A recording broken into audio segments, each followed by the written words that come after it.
नमस्कार। आज की कहानी घर से भागकर शादी करने वाली लड़कियों के लिए। ट्रेन के एसी कंपार्टमेंट में मेरे सामने की सीट पर बैठी लड़की ने मुझसे पूछा, हेलो, क्या आपके पास इस मोबाइल की सिम निकालने की पिन है? उसने अपने बैग से एक फ़ोन निकाला। वह नया सिम कार्ड उसमें डालना चाहती थी, लेकिन सिम स्लॉट खोलने के लिए पिन की ज़रूरत पड़ती है, जो उसके पास नहीं थी। मैंने हाँ में गर्दन हिलाई और अपने क्रॉस बैग से पिन निकालकर लड़की को दे दी। लड़की ने थैंक्स कहते हुए पिन ले ली और सिम डालकर पिन मुझे वापस कर दी। थोड़ी देर बाद वह फिर से इधर उधर ताकने लगी। मुझसे रहा नहीं गया। मैंने पूछा, कोई परेशानी? वह बोली, सिम स्टार्ट नहीं हो रही।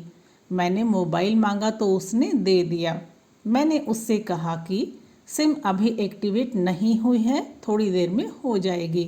एक्टिव होने के बाद आईडी वेरिफिकेशन होगा, उसके बाद आप इसे इस्तेमाल कर सकेंगी। लड़की ने पूछा, आईडी वेरिफिकेशन क्यों? मैंने कहा, आजकल सिम वेरिफिकेशन के बाद एक्टिवेट होती है। जिस नाम से यह सिम ली गई है उसका ब्यौरा पूछा जाएगा, बता देना। लड़की बुदबुदाई और मैंने दिलासा देते हुए कहा, इसमें परेशानी की कोई बात नहीं। वह अपने एक हाथ से दूसरा हाथ दबाती रही, मानो किसी परेशानी में हो।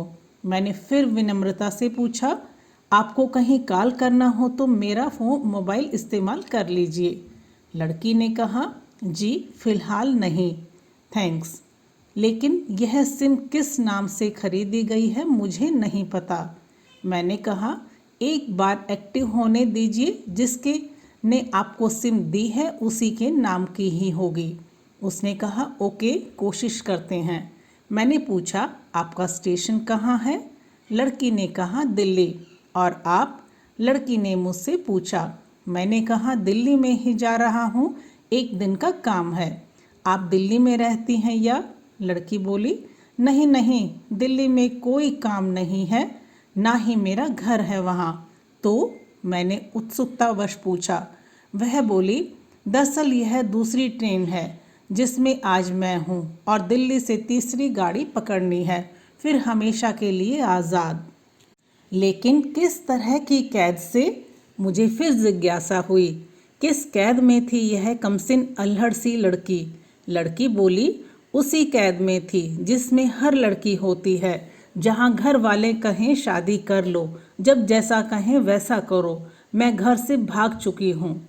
मुझे ताज्जुब हुआ, मगर अपने ताज्जुब को छुपाते हुए मैंने हंसते हुए पूछा, अकेली भाग रही हैं आप? आपके साथ कोई नज़र नहीं आ रहा? वो बोली, अकेली नहीं, साथ में है कोई। कौन? मेरे प्रश्न खत्म नहीं हो रहे थे। दिल्ली से एक और ट्रेन पकड़ूंगी, फिर अगले स्टेशन पर वो जनाब मिलेंगे और इसके बाद हम किसी को नहीं मिलेंगे। ओह, तो यह प्यार का मामला है? उसने कहा, जी। मैंने उसे बताया कि मैंने भी लव मैरिज की है। यह बात सुनकर वह बहुत खुश हुई। बोली, वाह, कैसे, कब? लव मैरिज की बात सुनकर वह मुझसे बात करने में रुचि लेने लगी। मैंने कहा, कब, कैसे, कहाँ, वो मैं बाद में बताऊंगा। पहले आप बताओ, आपके घर में कौन कौन है? उसने होशियारी बरतते हुए कहा, वो मैं आपको क्यों बताऊं? मेरे घर में कोई भी हो सकता है, मेरे पापा, मम्मा, भाई, बहन, या हो सकता है भाई ना हो, सिर्फ बहनें हो, या ये भी हो सकता है कि बहनें ना हो और दो चार गुस्सा करने वाले बड़े भाई हों। मतलब मैं आपका नाम भी नहीं पूछ सकता? मैंने काउंटर मारा। वो बोली, कुछ भी नाम हो सकता है मेरा, टीना, मीना, रीना, कुछ भी। बहुत बातों ने लड़की थी वह। थोड़ी इधर उधर की बातें करने के बाद उसने मुझे एक चॉकलेट दी, जैसे छोटे बच्चे देते हैं क्लास में, और बोली, आज मेरा बर्थडे है। मैंने उसकी हथेली से चॉकलेट उठाते हुए बधाई दी और पूछा, कितने साल की हो गई हो? वह बोली, 18 की। मतलब भाग कर शादी करने की कानूनी उम्र हो गई है आपकी। वह हंसी। कुछ ही देर में काफ़ी फ्रैंक हो चुके थे हम दोनों, जैसे बहुत पहले से जानते हों एक दूसरे को। मैंने उसे बताया कि मेरी उम्र 35 साल है, यानी 17 साल बड़ा हूँ। उसने चुटकी लेते हुए कहा, लग तो नहीं रहे हो। मैं मुस्कुरा दिया। मैंने उससे पूछा, तुम घर से भागकर आई हो, तुम्हारे चेहरे पर चिंता के निशान जरा भी नहीं हैं। इतनी बेफिक्री मैंने पहली बार देखी। खुद की तारीफ सुनकर वह खुश हुई, बोली, मुझे उन जनाब मतलब मेरे लवर ने पहले से ही समझा दिया था कि जब घर से निकलो तो बिल्कुल बिंदास रहना, घर वालों के बारे में बिल्कुल मत सोचना, अपना मूड बिल्कुल खराब मत करना, सिर्फ मेरे और हम दोनों के बारे में सोचना। और मैं वही कर रही हूँ। मैंने फिर चुटकी ली और कहा, उसने तुम्हें मुझ जैसे अनजान मुसाफिरों से दूर रहने की सलाह नहीं दी? उसने हंसकर जवाब दिया, नहीं, शायद वह भूल गया होगा यह बताना। मैंने उसके प्रेमी की तारीफ करते हुए कहा, वैसे तुम्हारे बॉयफ्रेंड काफ़ी टैलेंटेड हैं। उसने किस तरह से तुम्हें अकेले घर से रवाना किया, नई सिम और मोबाइल दिया, 3 ट्रेनें बदलवाई ताकि कोई ट्रैक ना कर सके। Very talented person. लड़की ने हामी भरी और बोली, बहुत टैलेंटेड हैं वह, उसके जैसा कोई नहीं। मैंने उसे बताया कि मेरी शादी को 10 साल हुए हैं, एक बेटी है 8 साल की और एक बेटा 2 साल का। यह देखो उनकी तस्वीर।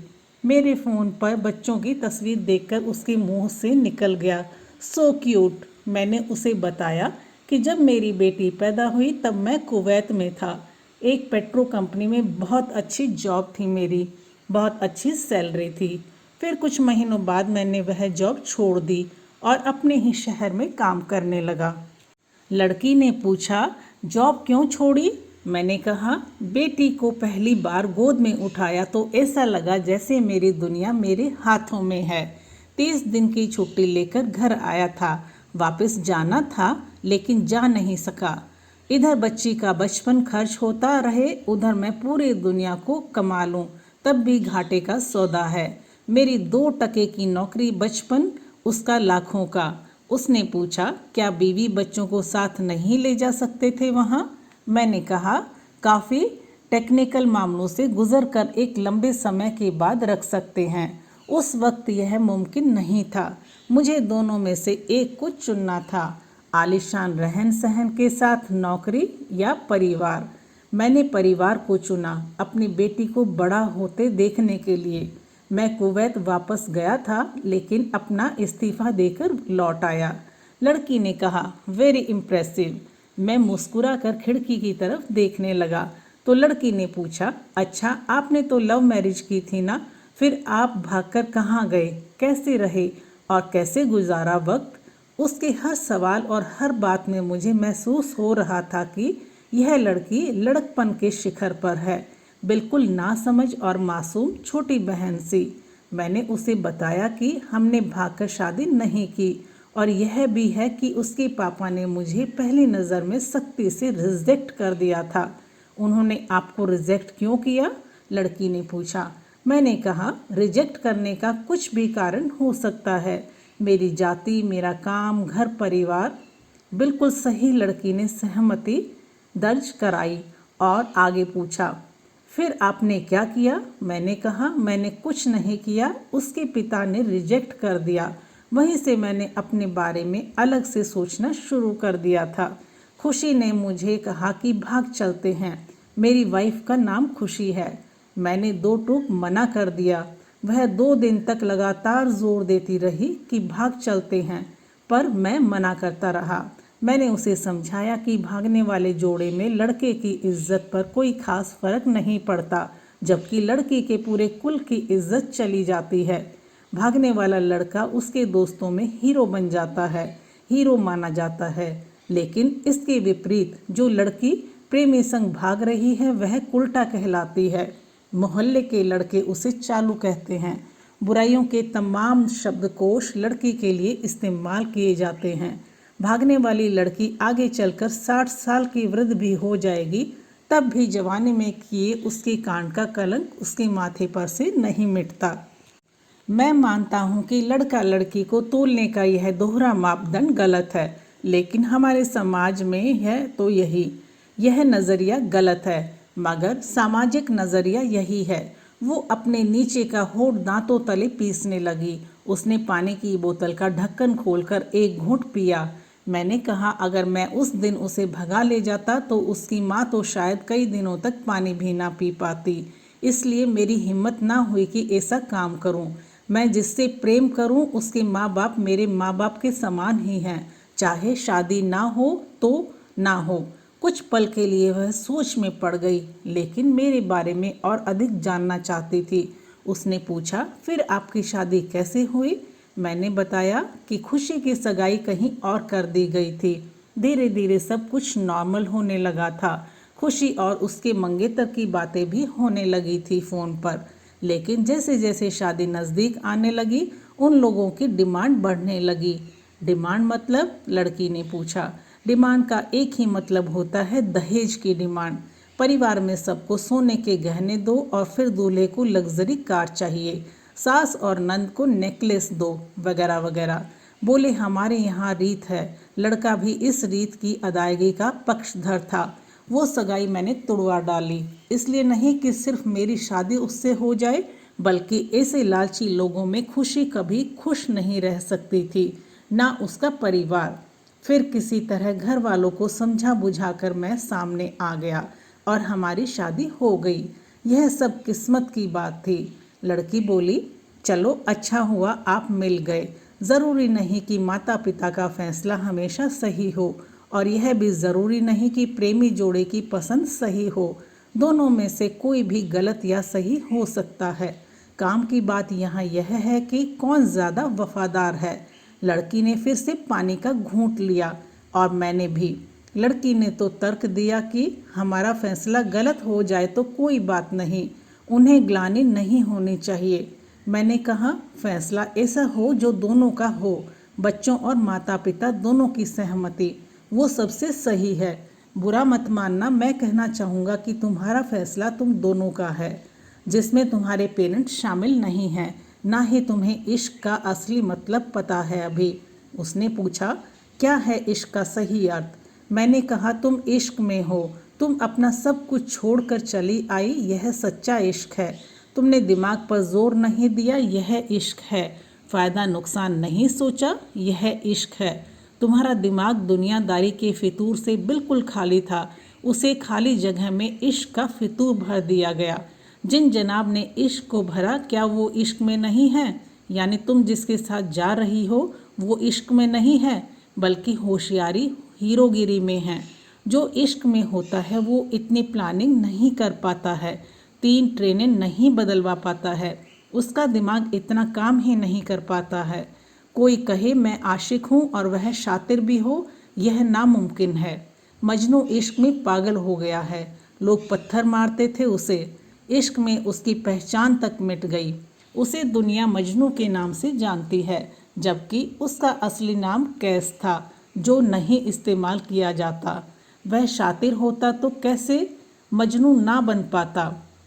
फरहाद ने श्री के लिए पहाड़ों को खोदकर नहर निकाली थी और उसी नहर में उसका लहू बहा था। वो इश्क था। इश्क में कोई फ़कीर हो गया, कोई जोगी हो गया। किसी माझी ने पहाड़ तोड़कर रास्ता निकाल लिया, किसी ने अतिरिक्त दिमाग नहीं लगाया, चालाकी नहीं की। लालच, हवस और हासिल करने का नाम इश्क नहीं है। इश्क समर्पण करने को कहते हैं, जिसमें इंसान सबसे पहले खुद का समर्पण करता है, जैसे तुमने किया। लेकिन तुम्हारा समर्पण हासिल करने के लिए था, यानी तुम्हारे इश्क में लालच की मिलावट हो गई थी। लड़की अचानक खो सी गई। उसकी खिलखिलाहट, चुलबुलापन एकदम से खामोशी में बदल गया।